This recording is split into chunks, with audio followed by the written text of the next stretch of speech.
In today's video, I am dressing up one of the cards in the Close to My Heart, Hey Handsome card making workshop. The first thing I decided to do was grab my sanding block and sand the paprika cardstock.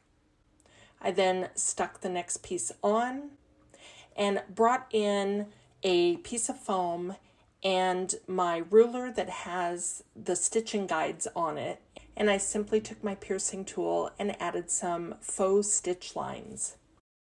Next, I brought in some DMC floss, and if you've never worked with DMC floss, there is actually 6 strands to the floss, and I simply pulled out 2 of the strands to do the sewing on my card with.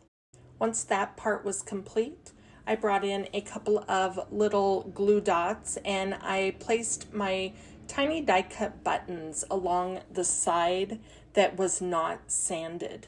Then I brought back in my piercing tool and poked little holes in each of the buttons. Then I brought back in some more DMC floss and I'm simply going to stitch my little buttons onto the card to give it extra dimension. Once complete, I brought in the stamp that is used to create the handkerchief, and I brought in the stamp that says, "Okay, I admit it, you're a pretty cool dad." Next, it's time for the card assembly. So I simply used some 3D foam dots to give the middle main piece some dimension on top of the background piece. I also used some 3D foam dots for the placement of the pocket. Then I brought in some gold glitter gems to give the pocket a little bit of shine. And there you have it, our finished card.